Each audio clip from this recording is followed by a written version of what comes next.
Kaip sukurti naują versiją savęs, tą sėkmingą, tą orgazmišką, tą, kuri turi pinigų, ta, kuri tiesiog pilna moteriškumo, gyvenimo srauto ir gyvenimo džiaugsmo. Tai įmanoma. Taigi šio video galbūt ilgesnio video tema, kaip tai padaryti.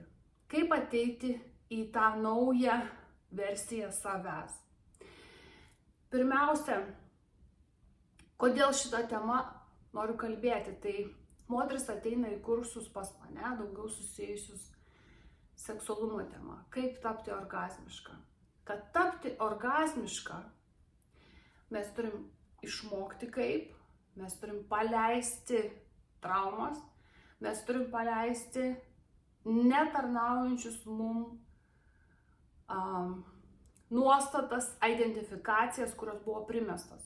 Tuos visus primestus dalykus mums reikia paleisti, kad patirti tą orgazmą. Dažnai netrukdo mums fiziniai dalykai. Mums trukdo tie energetiniai dalykai, vidiniai blokai, negatyvios mūsų ribojančios mintis būti orgazmiškom. Tai yra būsena, tai nėra paspaudžiau kažkokį mygtuką, ar kažkokią techniką, ar kažkokią pozą. Taip dalis to, bet didžioji dalis tai yra mūsų ta vidinė būsena. O ta vidinė būsena tai yra mūsų energetika. Ir taip moteris išbando, lyg yra pakylėjimas, bet nepakeičia tų nuostatų ir tų identifikacijų, kas aš esu, kursai baigėsi ir dažnu atveju viskas pasibaigė. Ir gaunasi toks, kažkas su manim ne taip, dar gaunasi negatyviau. Tai nuo šiol visose kursuose labai stipriai mokysiu apie identifikacijų paleidimą. Kaip mes susirenkam tas identifikacijas? Kai būnam vaikai, kai mes esam silpni ir priklausomi nuo suaugusių, dažniausiai tai nuo tėvų, po to nuo giminių, taip pat mokykloje. Kai būna situacija, kuriuo mums reikia išgyventi ir mes nesuprantam pilnai tos situacijos, mes nukopijuojam kito to žmogaus elgesį. Paimsiu situaciją. Prieš daug metų prižiūrėjau 5 metų mergaitę, kelis metus pas mane dažnai ateidavo, nes jinai prarado mamą, bandžiau taip kompensuoti, dar jie turėjo 2 brolius. Ir tėvas buvo gana tokioj depresyvioj situacijai dėl to, kas nutiko.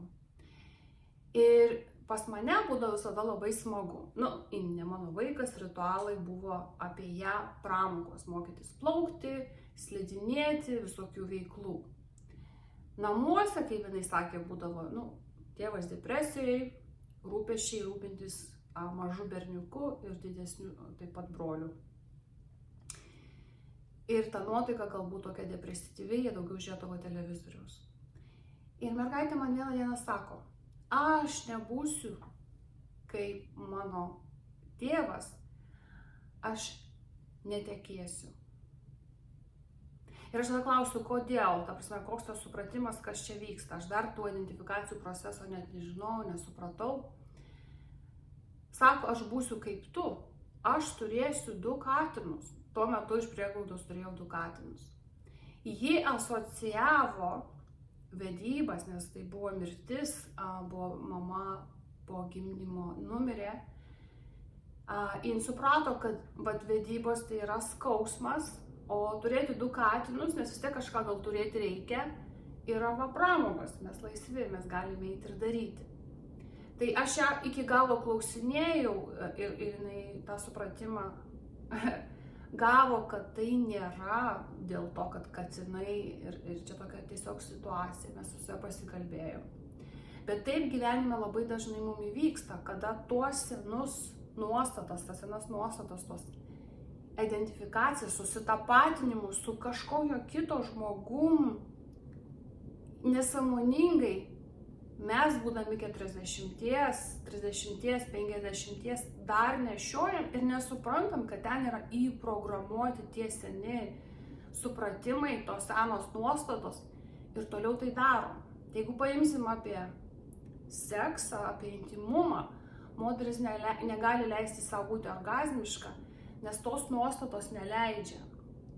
Žinai, toks kaip termostatas įjungtas ir jeigu prieisiu prie to malonumo per daug, turiu užspausti turbūt gera mergaitė, ta dažniausia frazė būna.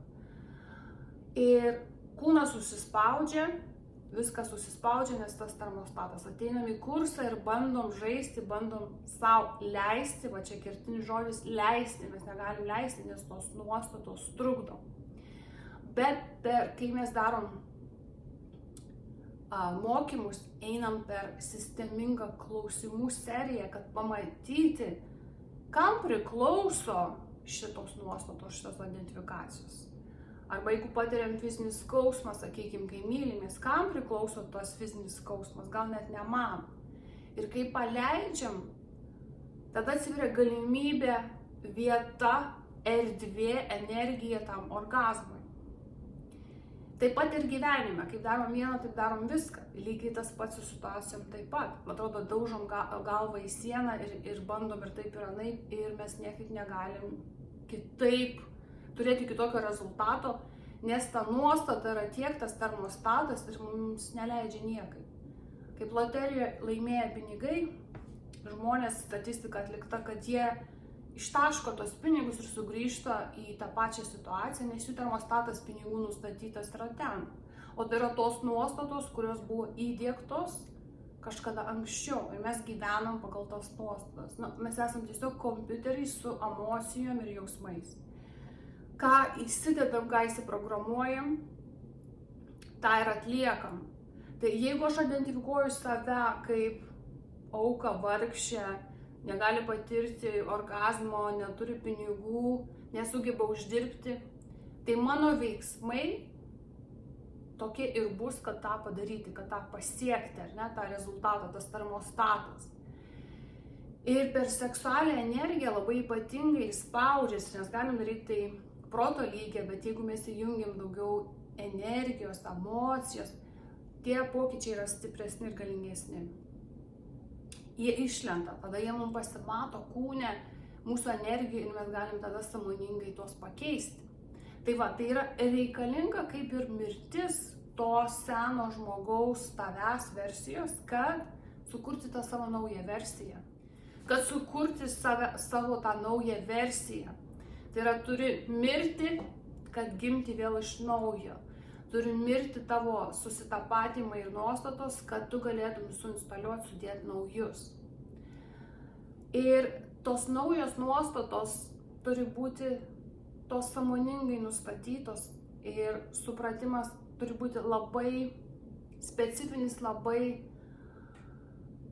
detalus, kaip ir knygą galėtum parašyti apie save visom savo gyvenimo sritim. Bet tada, kame tu turi tai padaryti sėkmingą ar įjungti, žinai, tą laidą, kad lempa užsidegtų. Turi įkūnyti tas naujas savybės. Jeigu tu tiesiog jas kartosi ir tai bus, žinai, robotiškai, jos nesinstaliuoja. Turi elgtis, kaip elgtųsi tas žmogus. Pavyzdžiui, plonas žmogus, kokius jis turi elgesio įpročius. Statistika rodo, jie ten daugiau juda, visada judesi, visą laiką mažiau valgo. Tai yra kai kurie dalykai, kurie jie daro. Tai kaip tu identifikuojasi kaip plonas žmogus. Arba kai sveikas žmogus, žinai. Dabar aš turėjau krūvą visokių ligų, sudėtinga, net buvo pačiai išlipti iš to, tikėti, kad mano kūnas gali pats natūraliai pasveikti. Tai teko labai daug dirbti su identifikacijom, kadangi aš užaugau su daug to supratimo, kad kai senstam ligos ateina, genetika persiduoda, o dabar mokslas rodo, kad taip nėra. Rodo, kad mes galim tą pakeisti. Ir labai sudėtinga perlaužti tą seną programą, ne kaip kompo programą, turim perlaužti, padaryti kitaip. Bet įmanoma, tas yra persilaužimas, jeigu įkūnijam. Dažniausiai aplinkoje padeda, jeigu susirandam naujus žmonės, kurie gyvena jau tame, kur tu nori būti. Sakykime, kas didžiausias bus stabdys link tavo naujos versijos. Turbūt šeima, draugai, kurie tave labai gerai žino, nes jie tave identifikuos ne iš blogo, bet tiesiog jie tą, kur pažįsta, į tą ir ateis. Lengviausia praktikuoti savo versijas naujoj vietoj, kur žmonės nepažįsta. Tai pradedant ieškoti naujų veiklų, kur susipažinsi naujiem žmonėm, arba jeigu manoma pakeisti šalį, bet ne visiems tai manoma.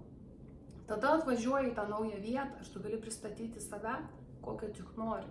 Kiekvieną dieną gali pristatyti save, kokią tik nori.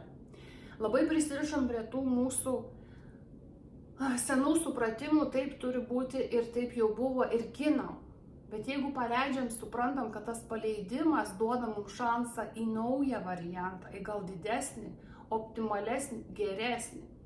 Kaip tas orgazmas, jeigu negalim pasiekti, laikomės už tų dalykų, kad čia tabu, kad čia negražu, kad čia dar kokie žodžiai ateina, bet net neišbandom, kaip gali būti, kaip galėtų ta situacija būti.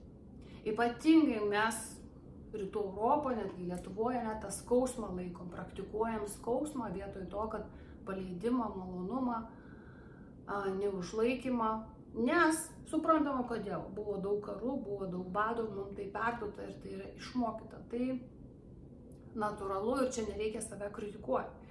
Tiesiog pagauti save, kad ir vėl, čia nauja frazė atsirado vakar, su giminaičiais kalbėjau, ar aš fokusuojuos į tą prasiplėtimą gyvenimo ir galimybę, ar aš fokusuojuosi į bulvių skutimą. Bulvių skutimas kaip simbolika taupysiu, suspausiu, neisiu aš čia į kažkokią tai naują patirtį, nes turiu išleisti 10 eurų. Aš geriau susikaupsiu ir čia išspausiu, sutaupysiu, nusipirksiu kažkokį tai, matomą dalyką, vietoj to investuosiu į save, į savo tą vidinį. Tas investavimas į tą vidinį duos daug daugiau galimybių rezultatų, tą naują sėkmingą versiją savęs. Iš mano praeities tai versle, kai pradėjau nekilnojamo turto investicijas, aš atėjau su ribotam supratimu, su to taupim, o ten reikėjo skolas. Ir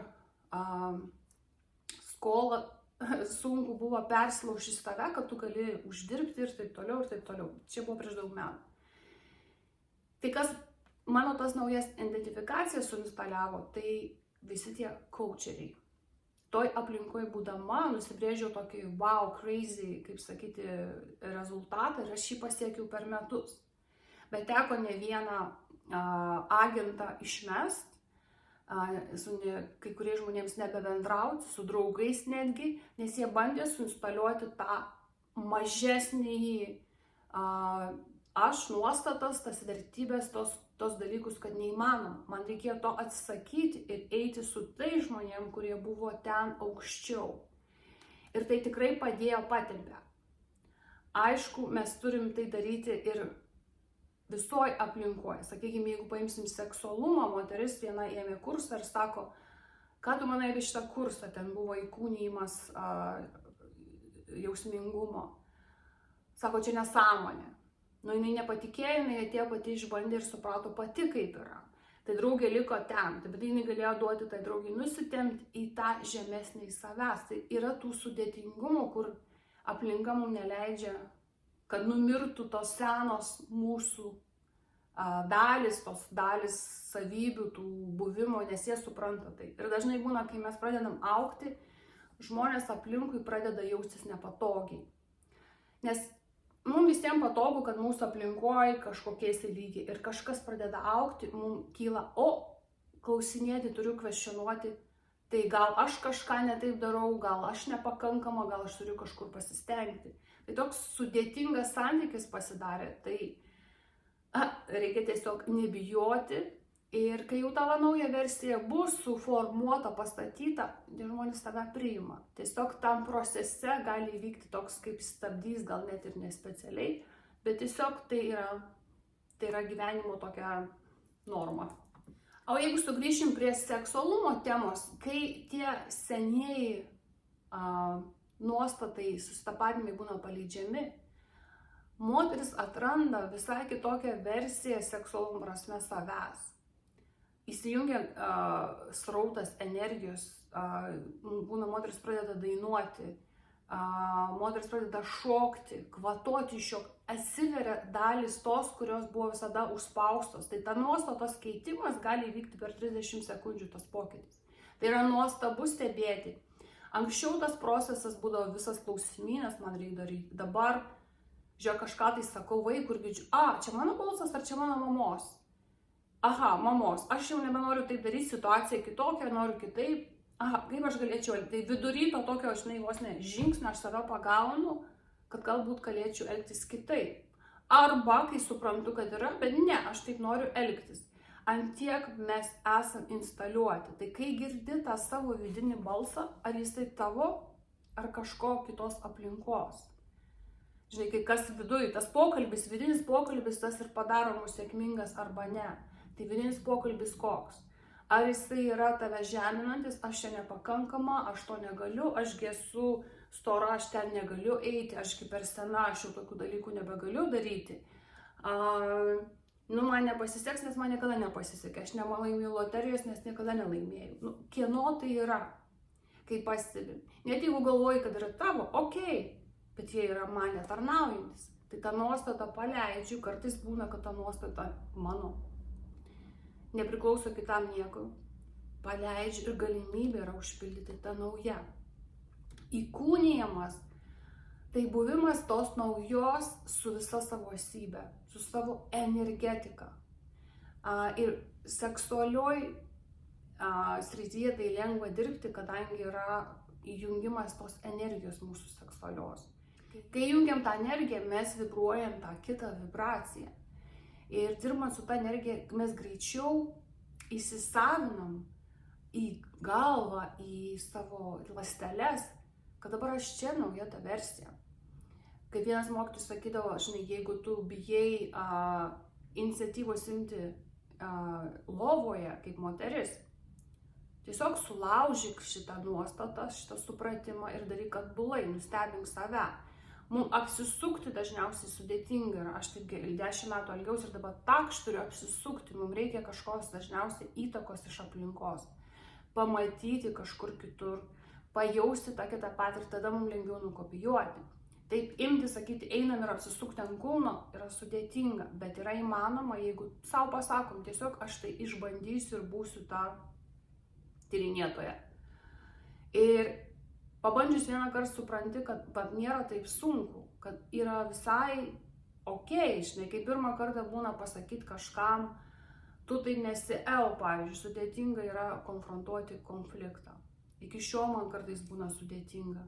Bet kai aš tai padarau, kitą kartą jau yra lengviau. Ir taip išmokstam tą naują nuostatą ir jinai jau yra įkūnyta, jinai vyksta automatu. Nes jeigu tai tik apsimetinėjam, kaip sako, fake it till you make it, nelabai kas vyksta. Mums reikia įkūnyti, kaip kalbėjau kažkokiam tai video apie orgazmiškumą, kad apsimetam ir taip smegenis apsimeta, nes kūne įsijungia kiti pojūčiai. Bet tas tikslas viso to video yra, kad apsimetam, bet pradedam įkūnyti, pradedam nukopijuoti, pradedam tapti. Daug moterų kopijuoja, pavyzdžiui, Marilyn Monroe, jos tą balsą, jos tą elgesį. Ir nesąmoningai nukopijuojam ir kažkokias kitas savybės. Tai turim atsargiai atsirinkti, ką mes norim. Štai, sakau, nusipiešti didelį lapą ar tiesiog parašyti tokią kaip knygą, kas aš tokia. Ne tik, kad aš ryte atsikeliu ir darau praktikas, kad aš mama ir sėkminga savo darbe ir versle, bet detaliai, kaip aš mąstau apie pinigus, kaip aš mąstau pinigus uždirbant iš, pavyzdžiui, dvasinio darbo, kokia yra, kaip aš mąstau apie daug pinigų, ar aš galiu tikėtis uždirbti, sakykime, 10 000 į mėnesį, kaip jaučiuosi, ar man tai įtikėtina kiekvienam mano lygyje. Kaip aš esu lovoje, kaip meilužė, kokia aš norėčiau būti, apsibrėžiu kiekvieną detalę, kiekvieną savybę. Jeigu reikia pavyzdžių, galim paimti iš kitų knygų. Bet sąmoningai nusipiešiam ir tikrai pasitikrinam, kad aš to noriu. Neužsidedam to, nes taip atrodo cool, žinai, atrodo sėkminga iš šono, kad tikrai mes to norim viduj. Taigi, kad tapti sėkminga yra keisti save į tą kitą versiją savęs, ar tai būtų sėkminga, ar tai būtų labiau seksuali, Ar tai ta, kur uždirbtų daugiau pajamų, ar geresnė mama, ar geresnė savo dailė, ar kažkokio tai veikloj. Mums reikia suprasti, kad mes turim pakeisti savo susitapatinimą, identifikaciją, kokia yra, ir instaliuoti naują. Ir trečias žingsnis būtų įkūnyti tą naują versiją savęs, arba viską apsukam iš karto, arba žingsnis po žingsnio. Jau čia priklauso nuo jūsų. Tai svarbiausia dalis yra to įkūnijimo, kad galėtum išeiti į pasaulį taip kita energija vibruojanti ir pritraukianti visiškai kitas patirtis.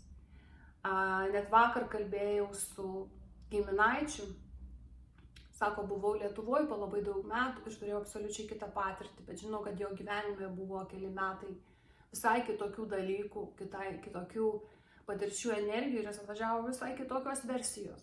Absoliučiai kitas žmogus ir pritraukė visai kitas versijas, kai sako, ėjau tinkamoje vietoje, tinkamu laiku to, ko norėjau. Ir ypatingai moterims, sakau, su seksualumu dirbant, kada įjungiam tą moteriškai srautą, mes galim daug greičiau transformuotis ir pakeisti tas identifikacijas į tas, kurias norim. Tai nėra vien apie lovą, tai yra apie mūsų gyvenimą, kai darom vieną, taip darom viską. Ir kur srautas, ten ir yra rezultatas. Tai jeigu mes dedam daug dėmesio į tas naujas identifikacijas, kurias sąmoningai savo užsidėjom, apsibrėžim, ten ir bus tas rezultatas. O seksualumo energija tiesiog uždeda labai daug magijos aplinkui ir tai pagreitina mūsų tą visą procesą, nes atbudina mūsų sąmoningumą. Kad energija tekėtų mūsų visų kūnų, mūsų visų stuburų, mes turim paleisti blokus. Paleidžiant blokus, atsiveria galimybė naujam potencialui, naujai versijos savęs. Tai gana paprasta, bet tam procese visko būna. Tai va, tai tokie 3 žingsniai: suprasti, kokias nuostatas turi, leisti jom numirti, instaliuoti naujas ir įkūnyti. Kursuose mokau šitą identifikaciją plačiau ir giliau, taip pat visus seksualias praktikas, kad pažalinti tą energiją, tapti orgazmišką. Jeigu surezonavo, registruokis, prisijung, vieną iš kursų pridėta prie šito video ir nepamiršk paspausti mygtuką subscribe. Na ir pabaigai pastebėk save, kai mylėsi, kuom būni pačiam intimiausiam savo gyvenimo momente, kuom būni. Kadangi tai reikalauja daug atsivėrimo, vidinės būsenos, bet tokių dalykų niekas nemokino, kaip ir ką daryti. Mes kažkur nesąmoningai nukopijavom. Tai pastebėk, kuom būni. Galbūt tai kažkokia giminaičių, galbūt vieno iš tėvų, tavo elgesys, sakykime, ar moki atsiverti, ar tik tai paimi, ar nebijai malonumo jausmo. Kas vyksta tuo momentu? Tiesiog stebėk, ar yra sąmoningumas, ar tu būni savimi to, ko norėtum. Kad patirti pačius stipriausius, galingiausius orgasmus, mes turim būti savimi. Savimi autentišku ir jausti savo autentišką srautą. Nesluoksnius ar kaukės nesąmoningai pridėtų dalis tavęs. Tai ar mylisi šitą situaciją tos kaukės, ar tu? Ir tau bus atsakymas, kas trukdo patirti tos didesnius orgazmus, kokios tos kaukės, kiek tu jas nori numušti, kad ateiti į tą patį savęs srautą. Nes, kaip sakiau, dažniausiai tai nėra tik technika. Tai yra paleidimas tų sluoksnių, kad ateiti į save, į savo kūną, į savo energetiką, tai jausti, leisti savo jausti. Galbūt reikės paleisti kai kurių dalykų, bet verta, nes kai darai vieną, tai darai viską.